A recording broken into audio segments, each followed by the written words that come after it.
Hey everyone, welcome back to Let's Get Ethereal. It's your girl Lauren here for the week of 420. Jasper's here with us today. He's feeling very snuggly, so I'm just gonna let him be here. Okay, so this week, mainly for the astrology of this week, it's a continuation because last week was so much of a pile up in Aries. We still have that. So if you listen to last week's episode when I was mentioning, Mercury and Mars meeting up with Neptune, there's a lot of things going on behind the scenes, preparation as far as like global energy. And now when Mars has met with Saturn direct yesterday, still feeling it today. Mercury's going to meet with Saturn or did. And then with Mars, I think things are going to be putting into place as the week goes on. So, reminder for all of us, I've said it the past couple episodes, we have all planets direct. That means there's a lot of forward momentum. When all planets are direct, which usually sounds like, oh my God, amazing, I like to remind people that it can feel a little antsy, kind of like I feel like I need to do something, but there's not as much reflective energy, pause, the ability to like see things differently, which retrograde planets allow for. But at in its best, it's like, the things that we put into motion now can really take speed. We're also in a 5 month. We've got 10 more days of this fast change. Let things surprise you, let things pivot you. What you thought you were going to be doing could be different, but it's just like remain flexible, okay? But what the energy was yesterday that we're still feeling so intensely is Mars with Saturn. How I would describe it, you guys, is like, okay, all this Aries energy, reminder, Aries is the first sign of the zodiac. It's fire sign, it's initiative, it's drive, it's boldness, it's fearlessness at its highest vibration. At its toughest vibration, Aries is like defensive, irritable, acts before it thinks. It's hot-headed, a little selfish. So keep that in mind. Everybody's demonstrating these qualities out in the world. Also, a reminder, everybody is kind of thinking of themselves and in their own lane right now. So don't worry so much if you're like, are people thinking like, are eyes on me? Like, I am nervous of putting this thing out there or saying this thing. Just be bold, be brave, okay? It's like if you're afraid of failure, who isn't? But I'm like, at least in Aries energy, I'm like, you're gonna fail fast and pivot. And like that's kind of the sky. It's like if something doesn't work out, cool, there's something right there. Okay, so think of it that way. Just take your risks. Kind of adopt that mentality of like, okay, things could happen really quickly and I won't know unless I try. Okay. But I just want to validate that when Mars, the planet of action, momentum, and drive, in its home sign of Aries, the sign of action for momentum, individuality, boldness, all of that, it really wants us to have a fire under our ass. And we might be feeling that in so many ways. Like, I know this is time, but it's met with Saturn. Saturn can feel like a roadblock, a pause, a hurdle to cross, or a hesitation, like feeling like indecisive or like insecure. Maybe we had that new moon on Chiron that's making us feel like a little exposed and vulnerable with the things that we want to do. So just know the past couple days and the next couple days, if you're feeling a little bit of sorry, cat, a little bit of stagnancy, or like I thought I was feeling in flow, but it feels a little like friction, that is not a sign that it is not meant for you. This is almost like a test of resiliency. Are you going to push through? Saturn wants you to be like, are you just going to keep talking about it or are you going to do something about it? And the beautiful thing, how to positive spin this energy, it's like Mars is momentum. Yes, sure, Saturn can feel like a break and a slowdown. But what these two things do together is whatever you do put into motion, Mars, Saturn wants to bring longevity and sustainability to that thing. And reminder, this could be very much like an intimate part of your chart, okay? I love giving these episodes because it's like the overall energy, but it will never replace a reading because like this might be happening in like your eighth house of like intimacy, shared money, like depths in psychology. very different than, in a 10th house of career and exposure and like interacting with the world. Okay. But what, if you can reflect, what, and if you do know where Aries is in your chart, think of those themes. But what do you think of that you're trying to initiate? Is it on a deep inner level? Is it boundaries? Is it a literal thing? Is it looking for a job? Asking for a raise? Whatever it is for you, just reflect on it. And does it feel a little frustratingly hard or timid, or there's a little doubt in the way? That's a good sign. That's how the energy is right now. And it's going to get picking up as soon as today on Monday. We've got Mercury, the planet of movement, communication, ideas. You could have conversations or just finally making that decision to act and to do and to start messaging or reach out, say that thing to that person. It meets up with Saturn today, which is much more of like a, maybe I'm in the mentality of like putting in the work and making the commitment. I know I woke up today doing that. I'm like, oh, put the plan in place that I've been like hesitant on. And then it meets up with Mars later today, which is like, oh, suddenly I feel compelled to say the thing, announce the thing, get excited and passionate, watch out for verbal diarrhea, or saying something a little too intense or harsh, just the one heads up. So in a nutshell, and then we're moving into like bigger themes with Uranus, sudden change, it's pivoting. So let's get into the weekly astrology and I'll show you guys the chart. But mainly it's all about last week into this week. So if you haven't watched last week's episode, take a beat, go check it out. I'm gonna do over the shoulder. Okay, so today, Monday, we have the moon in Gemini. Love that journey for us. It's going to make us feel a little bit more like, oh, what are we multitasking? There's a lot of ideas. At its worst, Gemini moon can be a little distracted, be like squirrel, ADHD. Then we also have, let's see, Jupiter, cute. This is the main story today, okay? Like I preluded to in the opening. Mars is with Mercury and Saturn, okay? So I think as soon as Monday, we could have serious conversations, Mercury, Saturn, that feel like decisive action right after. And this could be, like I said, ideas and conversations with yourself. At least that's how it happened with me today. So you may notice in your life with this energy, maybe it's clearer boundaries are set, plans becoming more structured, the willingness to like mentally have that fortitude to push forward and decide and put in the work. This could be people saying what they really mean. I think of Saturn as integrity. In Aries, it's taking responsibility. And so if you've had any disagreements with people, this could be like, I'm owning my side of it, or I'm saying the thing. If you've felt unsure about what people are thinking, or in whatever way this makes sense for you, like there could be some clarity being brought to you as soon as Monday, but just know that this energy lasts all week. Okay. So if something gets clarified Monday, Tuesday, Wednesday, take it seriously. Mercury and Saturn don't waste words is the vibe. Okay. On Tuesday, the moon will move into Cancer. Jasper.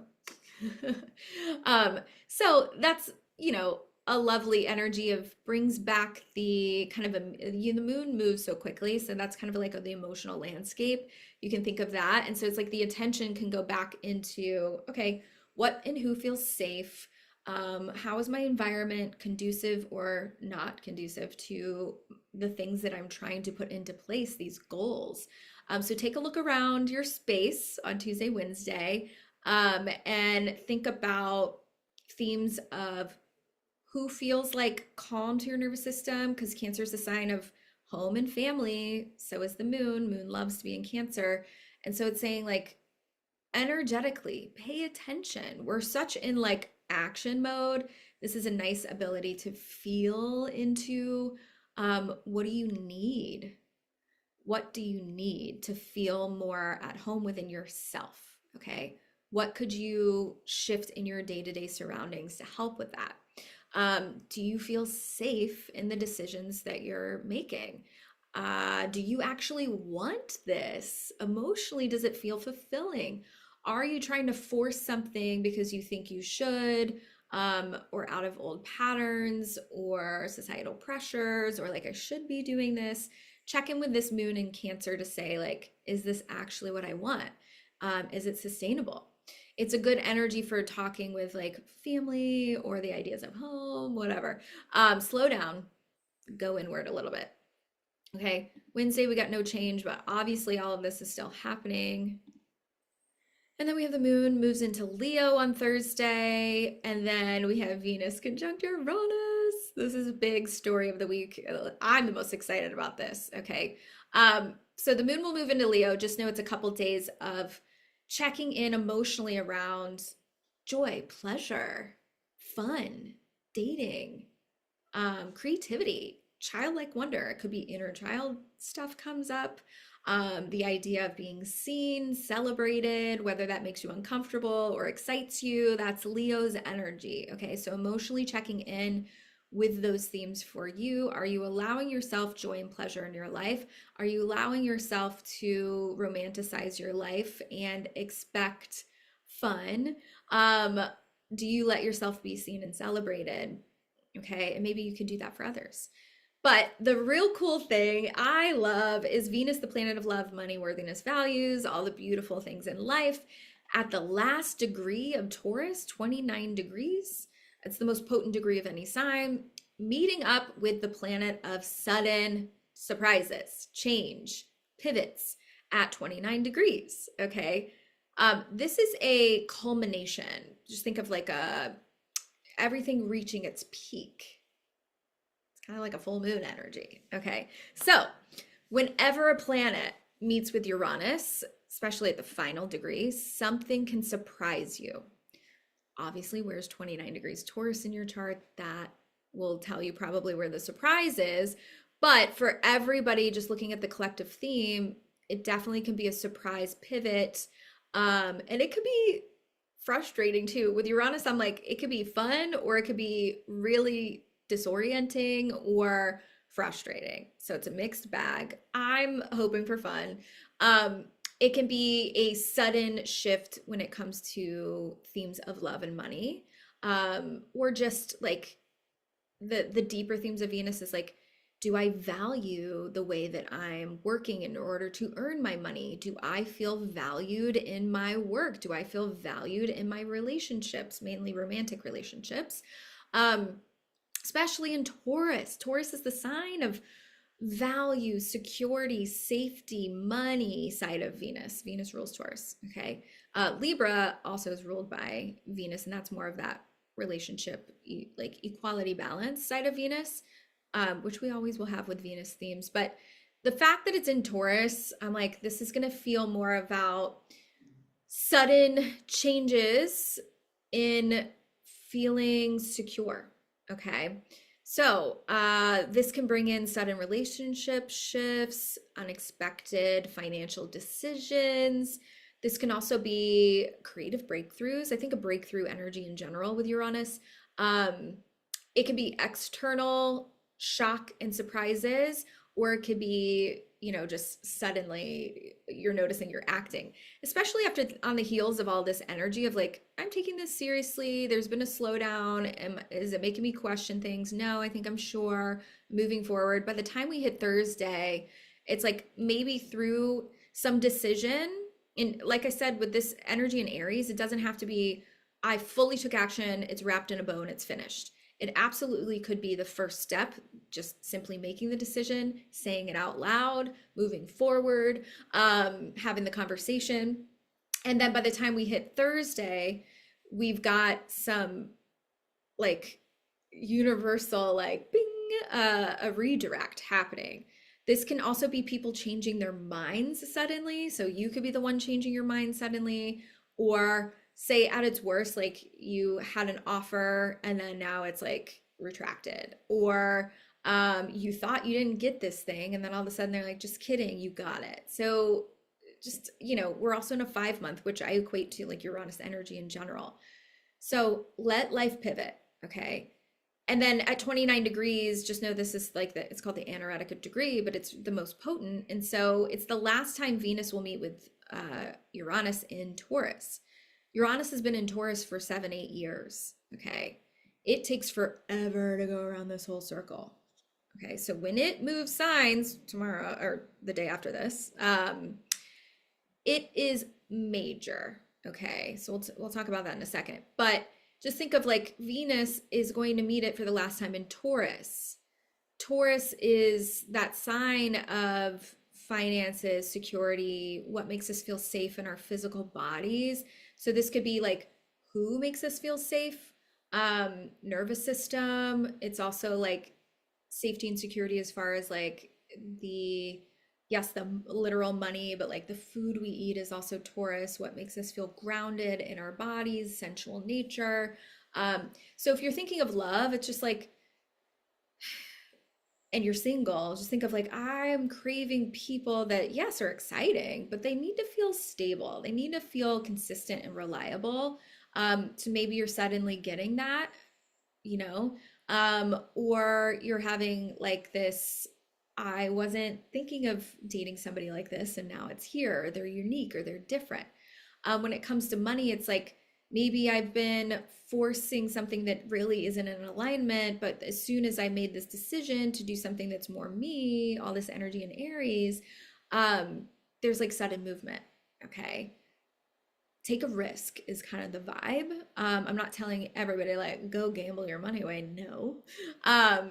But take a chance. This has got big, Aries energy, and then Uranus, Venus. I'm like, just go for it. Say the thing, especially when it comes to love is what I'm picking up, okay? Venus, shortly after this meet cute, moves into Gemini.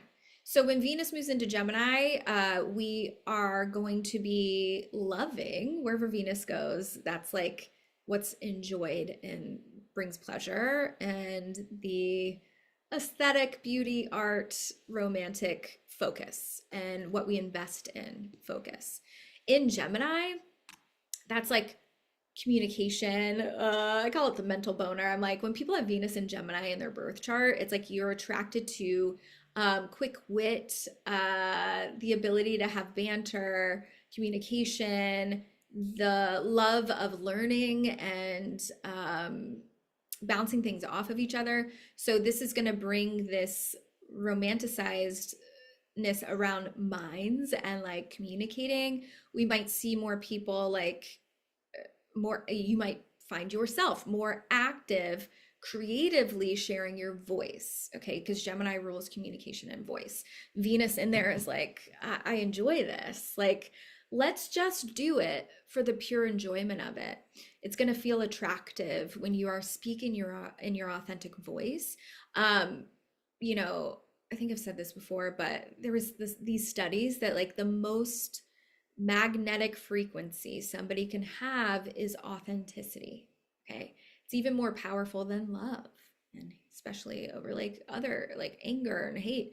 Authenticity was the most pure, felt, biggest auric impression, okay? So when Venus moves into Gemini, it's like be authentic with your voice and just share what you enjoy. And that can be not on a, it doesn't have to be out for the world. It could be within relationship, friendship, whatever you got to do. So messages can increase, communication, busyness. You can just like have a busier schedule, have a lot more plans, just pop up last minute. I'd encourage you not to crowd your schedule so that these things could bring in some fun stuff, okay? All right, then we have Uranus moving into Gemini, which is crazy. Is it Saturday technically? Let's see. Yeah, we're just gonna move to Saturday. Now, if you have your workbook, there we go. Uranus at 0, 0, 0 on Saturday. If you have your workbook, I've written about all the outer planets changing. Reminder, you guys, 2026 is pretty unprecedented. 2025, all the outer planets moved signs, but they retrograded back into the previous signs. It is extremely rare that they all sync up because Pluto takes 20 years to move through a sign. Neptune's around 14 years. Uranus around 7, okay? Saturn, 3 years, okay? So I usually just call the outer planets Pluto, Neptune, and Uranus.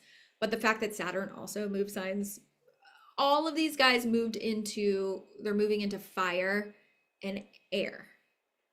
Last year we had a lot of water and earth, okay, which was a little stagnant.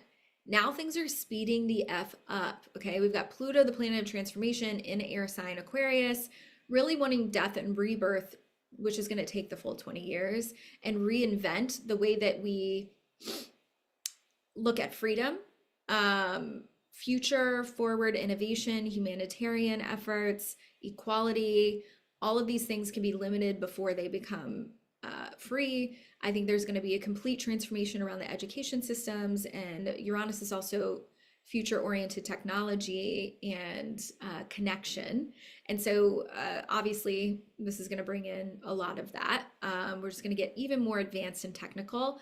Ideally, at first it could bring in the tough side of like feeling like we're pinned against each other or disconnected before we come together. It almost makes me think of like we get even more technical, and then it's almost to a point where we're like, what? We got to go old school. It almost is like living off the land commune style by the end of it, perhaps. Okay.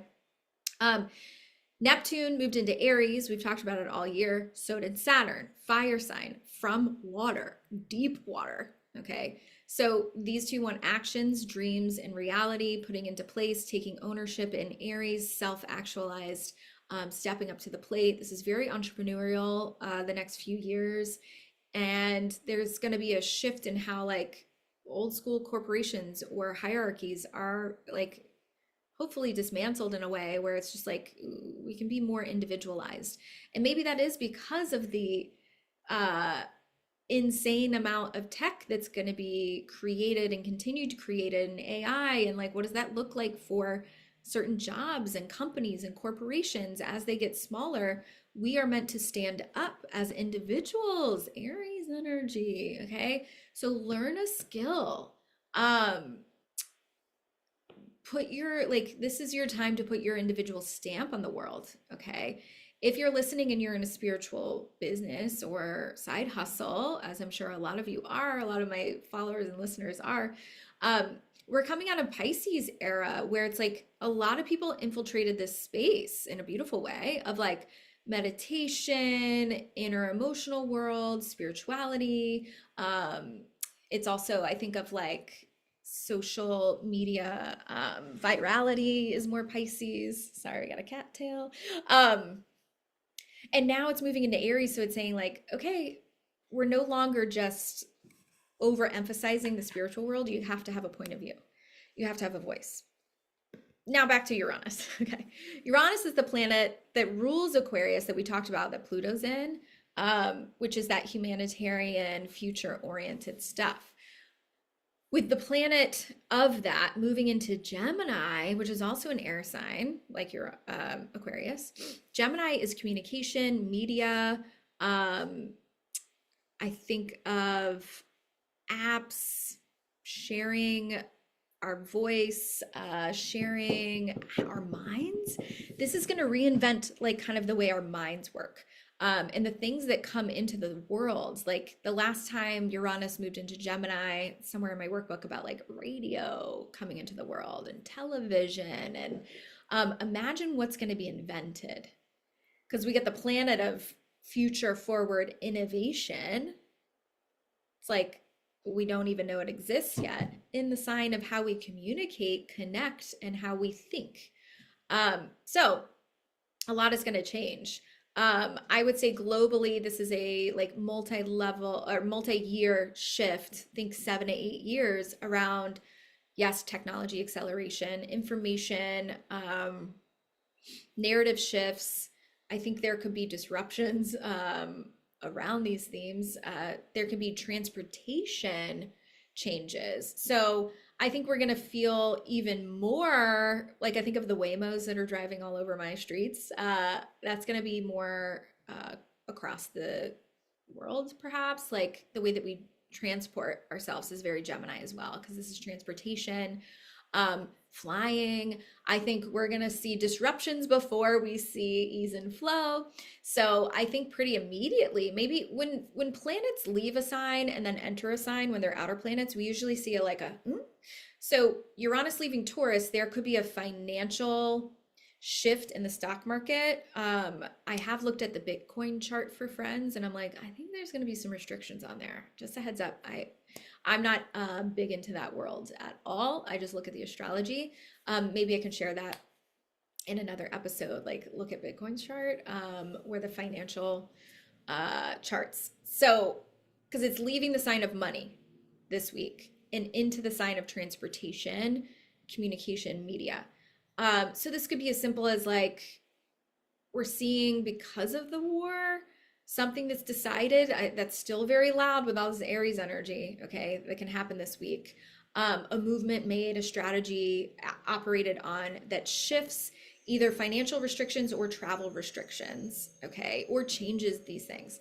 But in general, Uranus moving into Gemini is a long transit, 7 to 8 years, and there's going to be new inventions around how we get places, okay? And then also how we get our information. Gemini is learning, speaking, teaching, writing, mentoring, guiding, or those are my Gemini words. So there could be education system changes. This is more of like the I think of like the normal education, where Sag on the other end is like the higher education. So just think of like school systems over the next 7 to 8 years can be completely changed. Media ecosystems, we've already switched from like cable to all these apps. I'm wondering what's going to be invented next. Like, I'm so sick of having like 6 different logins. It's just like, what?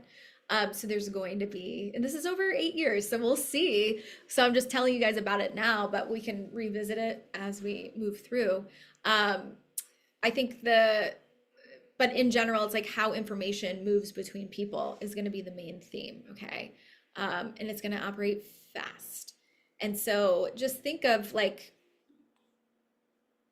I wish I had like studies like locked in my brain, but when how we communicate moves so quickly, just think of Gen Zs, always have had apps. It's like how they are in the social world and connecting with humans. There's been studies of how they operate a little differently than those of us that have been around since before those things existed. So imagine that getting even more like kids that are growing up now, young kids, and what's that's going to be. So where is the beginning of Gemini in your chart? For me, Uranus moves from Taurus into Gemini, but stays in my 7th house of committed relationships. So there could be a shift there, but it's staying there. So if it's not changing houses for you, just know it's just changing how it's operating, not so much where. If it is changing houses, that's a big deal. When the outer planets change houses in your birth chart, way bigger deal than when they change signs. When they change signs, it's much more of like collective, what we're all experiencing, okay? Also, we have Sun in Taurus, which, by the way, I forgot to re-mention that we're in Taurus season out the gate. That happens Sunday night. But Sun in Taurus will be squaring Pluto, okay? So at the same time on Saturday, and we're feeling it a couple days before and after, there can be a truth that surfaces. A square to Pluto is like intense, okay? Pluto squaring anything is intense, but look at all the blue lines coming from it. It's also doing really beautiful stuff. It's trining Venus, particularly next week. So that's going to really be powerful in a beautiful way. It's still sextiling Saturn. Love, love, love. Okay. But a square to Sun is like power dynamics becoming visible, something hidden perhaps becomes more obvious. I think on a personal level, this can be more as like where you stop pretending something's fine when it isn't, or stepping into more of that leadership. I think a Pluto can bring power dynamics and ego clashes when it's in square, or just kind of like this transit that's saying like, remember who the fuck you are.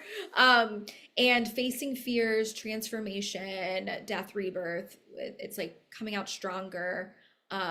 So if you've been moving through some decisions, putting things into motion, you've got the Uranus Venus surprise. And then this is just kind of saying like, there can be an intensity. But it's like on the other side of it, stepping into some power. Okay. Then on Sunday, we've got Neptune and Venus in sextile. Gorgina. So Venus, and then Venus will sextile next week, Saturn, Mars, Mercury, okay, as it's moving through Venus. But when Venus is sextiling Neptune, Venus, the planet of love, money, worthiness, Neptune is at its sweetest, like romantic, intuitive, creative. At its worst, these two being in like beautiful harmony like this can bring in a little delulu or rose tinted glasses. But I think it's really, really sweet. It softens the energy. It reminds us to like follow our inspiration. Don't feel so strategy focused. And so I like this, but just know that we can, I think it's a good thing. Be very hopeful and sweet and romanticize our life. We've got the moon in Virgo, which is nice because it's like giving us some groundedness to get our shit together.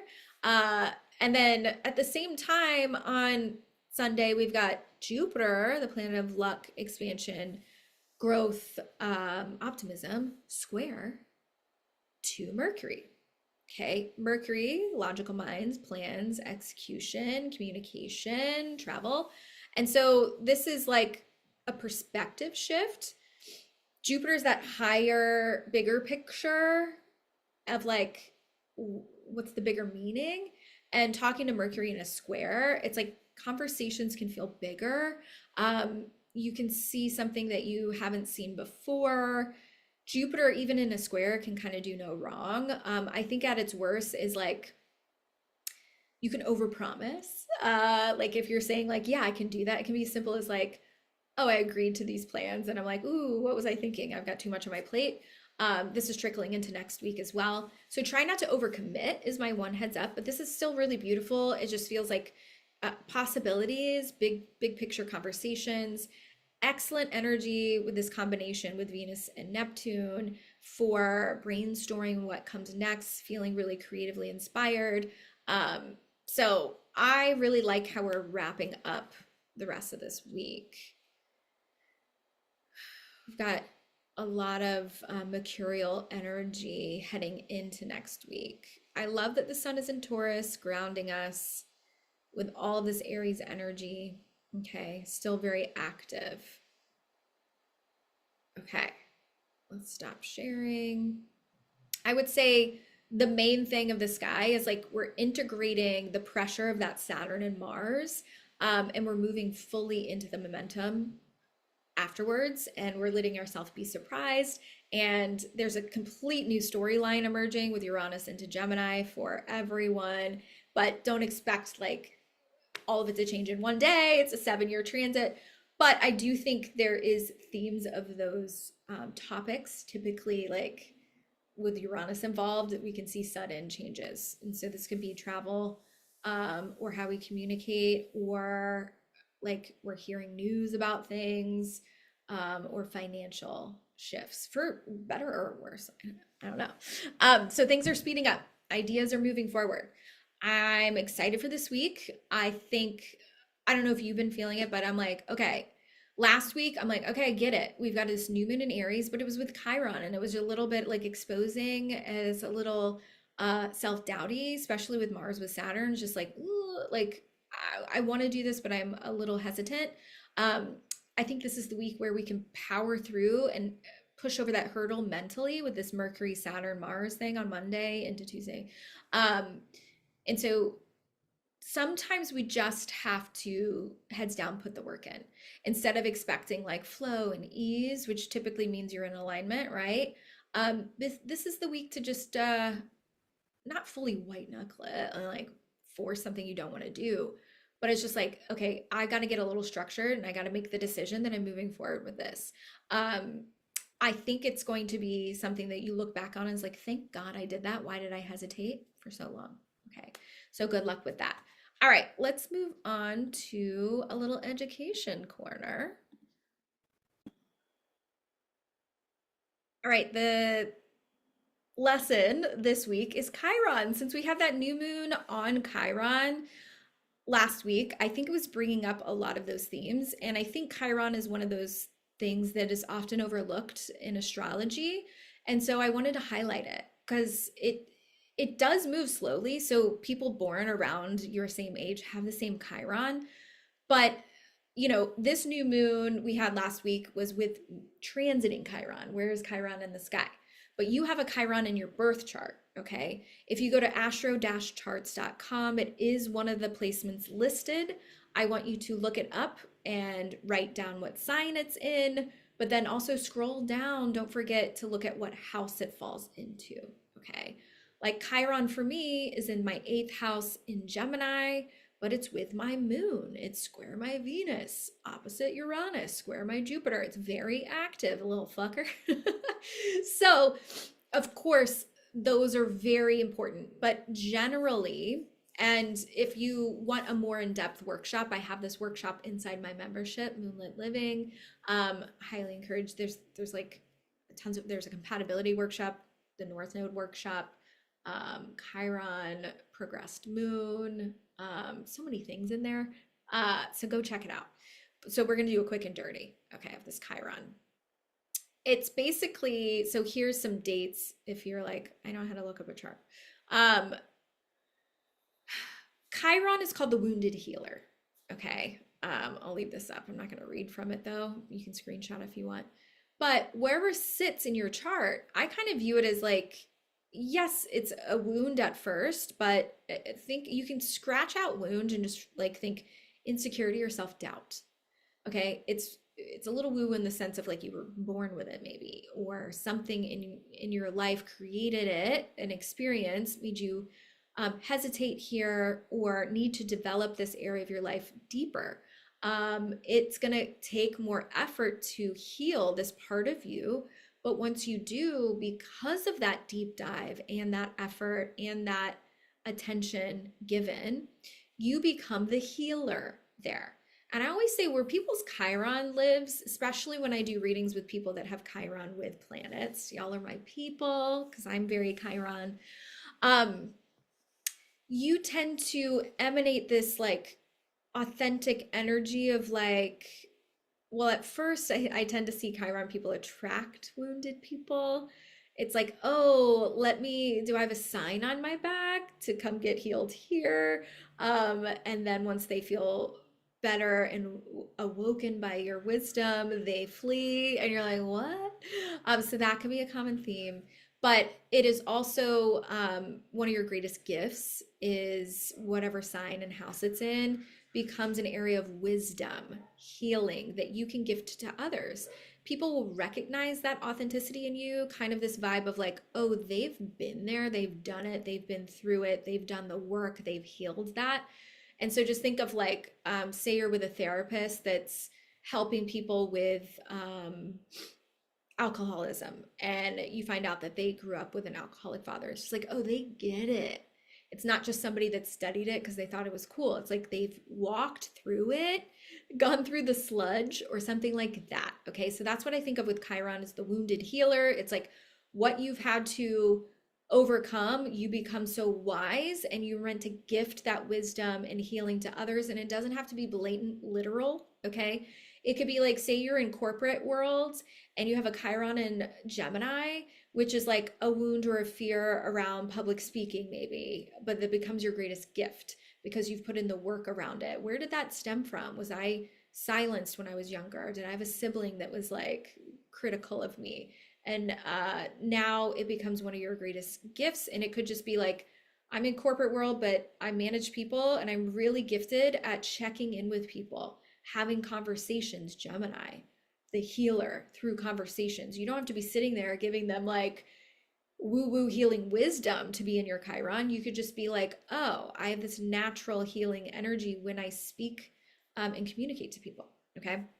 So here's a screenshot of timings that I have in this, but you can just look it up on Astro Dash charts.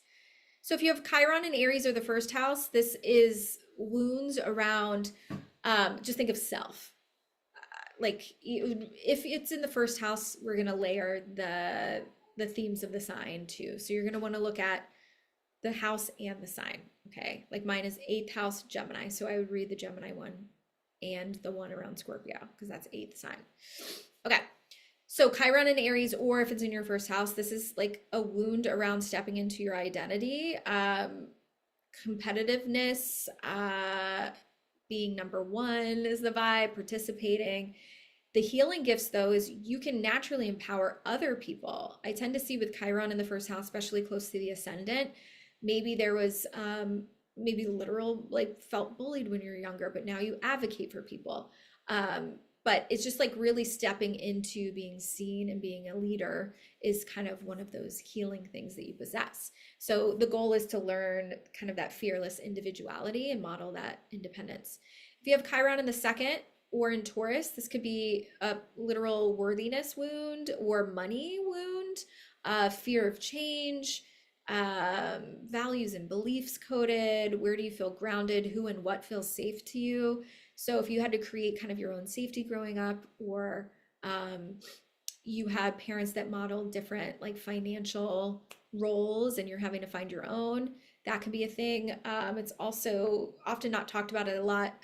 Taurus can be like indulgence. So like eating and drinking could be a thing, or like indulging financially in material stuff. But your healing gifts is like creating that sensualness, that activating the senses, being very present, reliable, consistent, remaining unwavering through change, calm in the storm, so to speak. So you can really model that stability and creating it for yourself and like your earning potentials and really deservedness and all of those themes. Okay.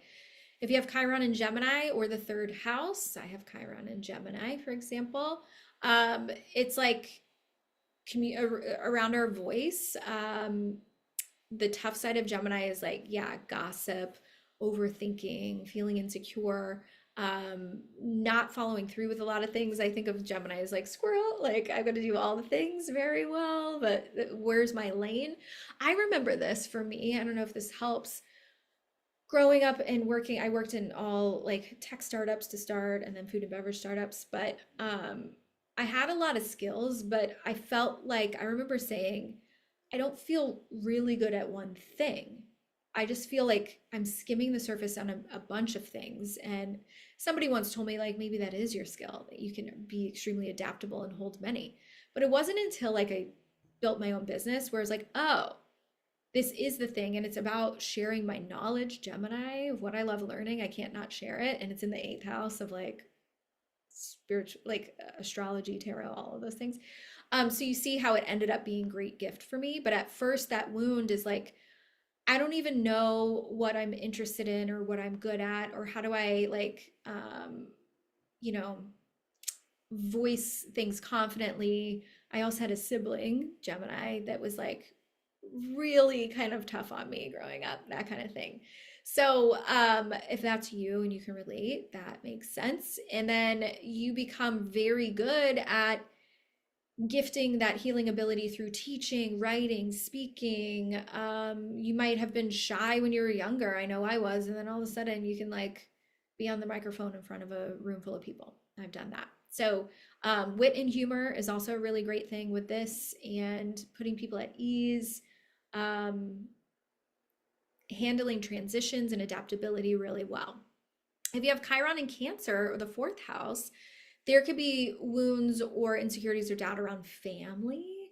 where you belong. There could be a connection to mom, literally, of like being in tune with her wounds, feeling safe in your body and with your emotions, letting your emotions take over you. I think of a man with this, like when they get taught their whole life to like buck up and not feel, it can be tough. And so there could be this sense similar to Taurus. I think of Cancer and Taurus of like security, feeling safe. So there could be some resources and security stuff too. Emotionally indulging too, like Taurus, like eating or reclusive or laziness. Um, being particular about who you want in your space and who gets access to you. It can also be just like family stuff. Okay. Boundaries or enmeshment, or, but mainly it's just like connection to your own emotions. And then as you get into that healer role, this is like creating a safe like sense for others. Like you are such a nurturing person, loving your emotions, knowing that they're a great compass for you instead of like getting overwhelmed by them. You could really be tapped into the feminine energy, empowering women, nurturing people, just being like that bosom hug is kind of the vibe. Maybe it's like healing and creating a family dynamic that you want if you didn't get it when you were younger. Like if you didn't have a mother, then you become the greatest mother. If you didn't have a father, you become the greatest father. Stuff like that. Okay. Anything else? The idea of home and feeling settled and at home within yourself is a big part of that. Chiron and Leo are the fifth house. It's like, yeah, that fear, insecurity around feeling seen, confident, validated. There could be on the tough side needing a lot of attention or drama, intensity. This is also, I think, of romance and love, falling in love. So there can be like an addiction to that or the need of validation through those things. Um, yeah, but then the healingness of it is wow, like self-expression, the entertainer. Like I think of like maybe it's like the comic that's been through something hard, but then it brings levity to it and brings joy and creativity to the world, playfulness. It's this vibrancy, this magnetism, using your creativity or arts or talents to bring in positivity into the world. It could be straight up healing others, art therapy, or this Leo rules children. You could work with children. You could heal your inner child is a big thing. Like, what did you love to do when you were little? Maybe there's a wound around like not being celebrated or fully seen or allowed to go after your creative passions. Now it's like return to that and you offer that gift to other people. Okay. Chiron and Virgo, or the sixth house, is anything with Virgo. I think of the tough side of it is all or nothing, perfectionists, a little rigidity, control. Think of like Virgo with health too. There could be a control around like diet and food restriction. If this is in your sixth house, same. Um, Overthinking, overanalyzing, being critical of self or others, okay, is the tough side of it. But then the beautiful side of it, because you've had to really learn consistency over perfection, you can really emulate that ability to be reliable. This is high integrity. This is like, I see the details that are often overlooked by others, and I help people appreciate the little things and help them better align in their day-to-day lives. You can be really good at organization or wellness or health. The idea of like health involving not just the day-to-day perfectionist routine, but also that emotional side of health. So you can also, with this placement, I think of Virgos that have like all the answers in their back pocket. You can be like a Rolodex of wisdom to share with others. Okay. Anything else? Just like being a really helpful person, learning that you can change people's lives by the little things. Tiny little changes compound is your like wound into healing. Okay. If you have Chiron and Libra or the seventh house, this is the ability to, there can be a wound around relationships or love, or Indecision, I think of Libra, I just think of it as the scales. And so it's like I see both sides of things and then I'm paralyzed. Which one is it?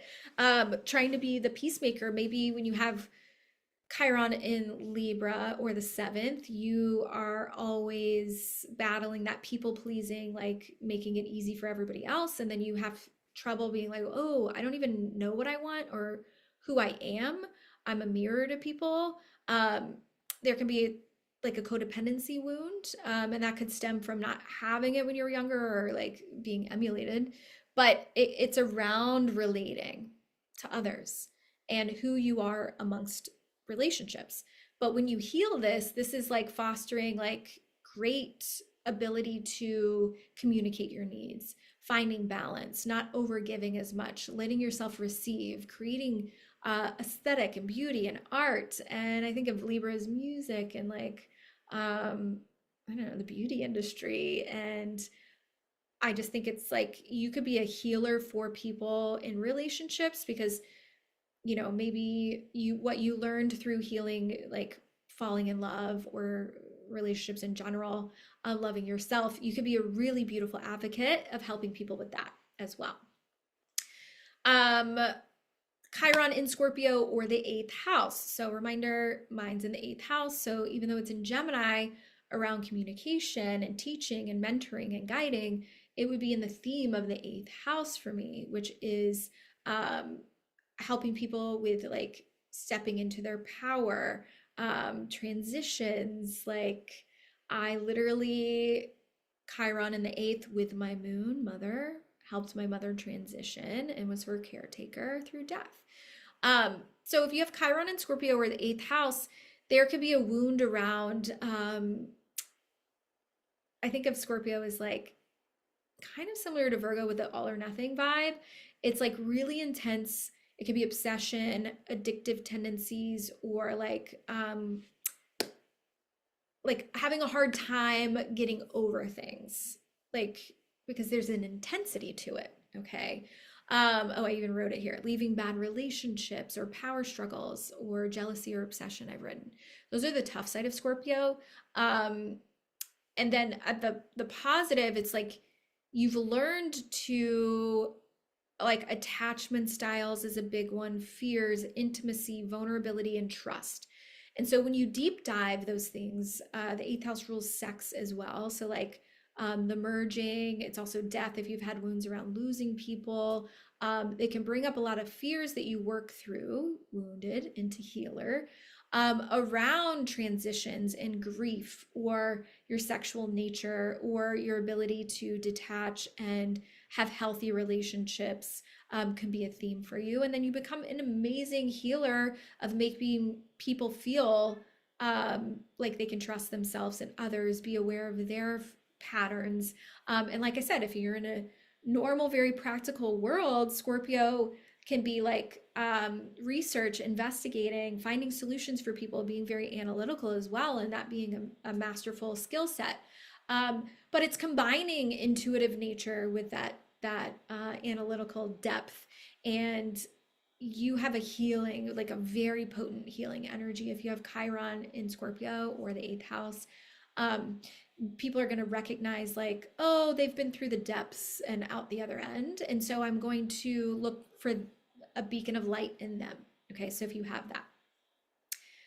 Chiron and Sagittarius in the ninth house, this is like, there could be a wound around escapism. Is kind of like, I want to like always seek more and more in adventures or the next big thing, overindulgent, a little blunt somewhere in here, or like your belief system, because Sagittarius is like what we believe in. So you could have a wound around this. This could be as simple as like, I grew up in a religious household and now I got to find my own, or I need to learn my boundaries of forcing my beliefs onto others and being more open-minded, or maybe you received that, like not feeling like your beliefs were listened to when you were younger as you were trying to explore them. This is the theme of like other cultures, belief systems, studying, wanting to study something that you're interested in. It's the higher education area.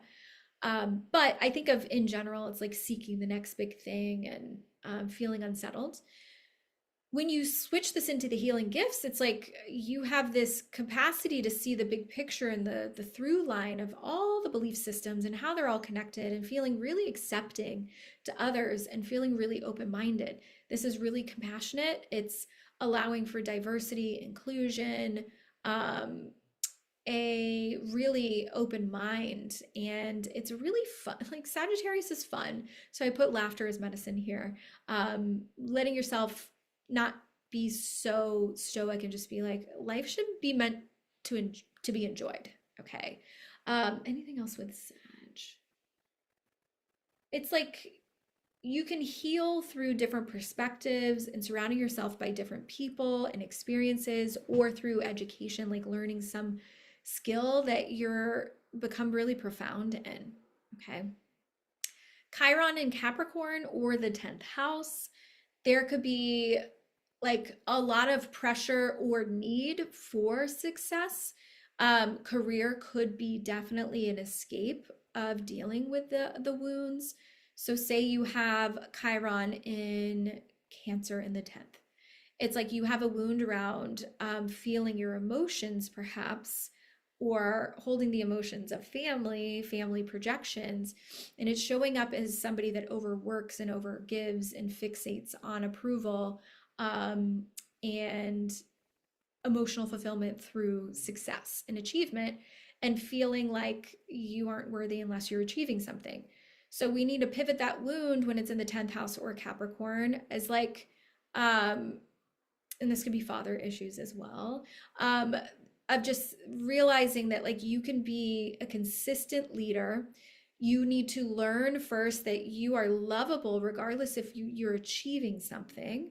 And then, you provide this wisdom and leadership capacity. This is like somebody that could be a manager or a boss or a CEO, through like really healing that overworking, like aligning yourself with work that actually is meaningful, where you're able to impact other people, is really great with this placement.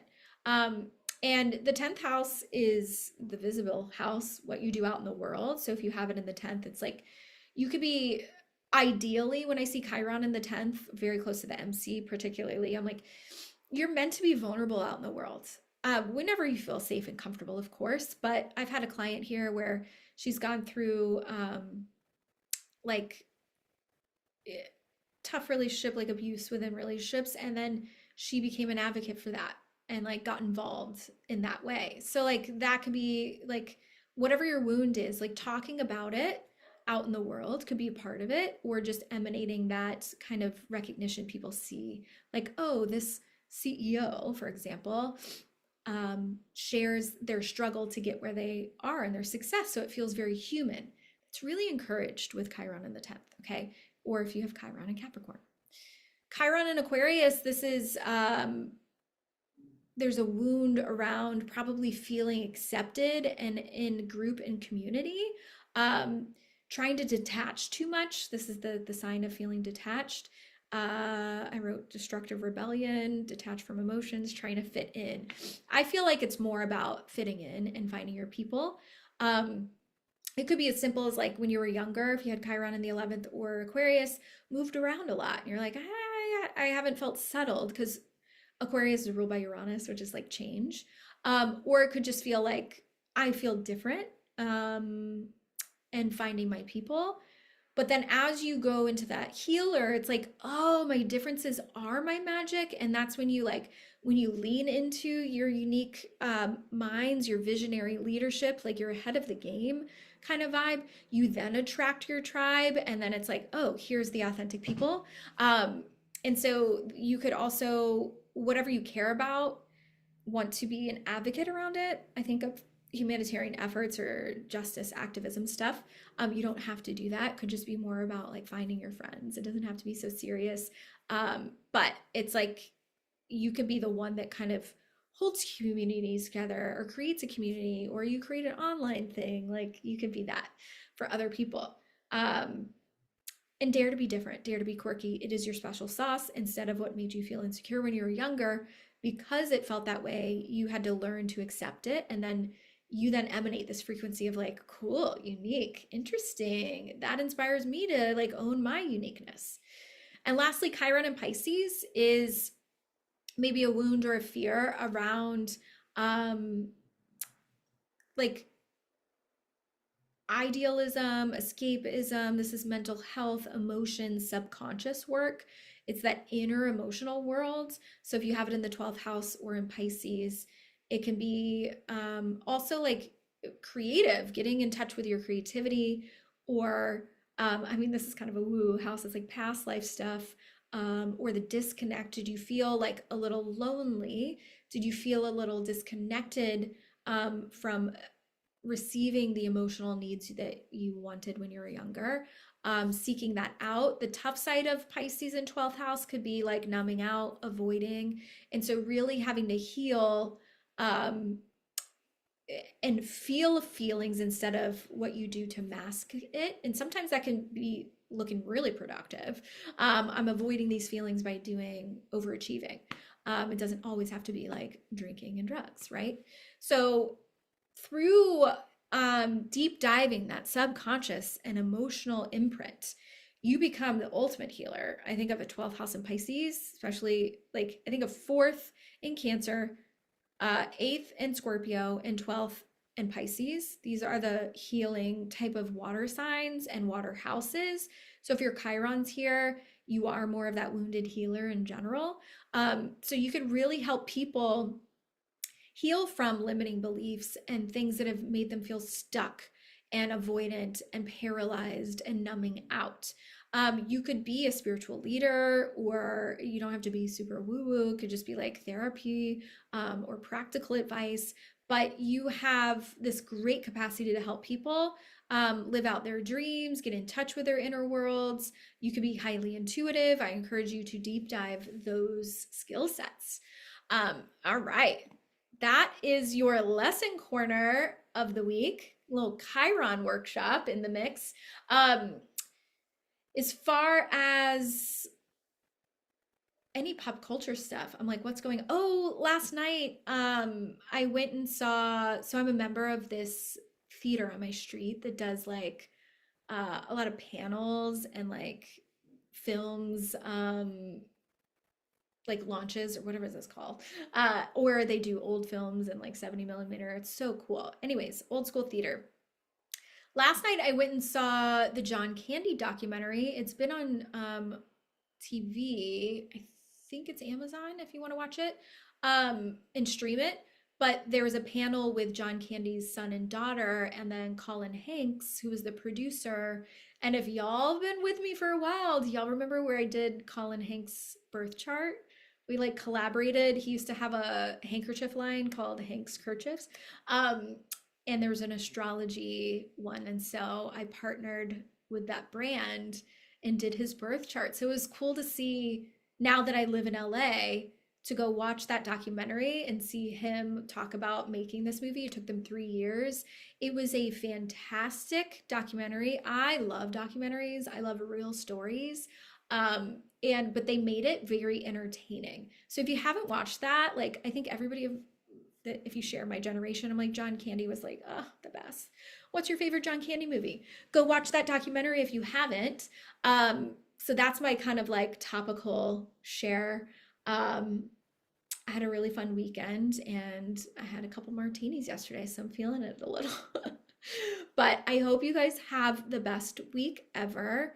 I'm liking it. I think it's heads down, get shit done the first half of the week, and then let the momentum take you and surprise you. And hopefully the world remains calm. But I think when outer planets change signs, it could be pretty interesting. So watch the second half of the week for that. Okay, I will see y'all next week. Bye.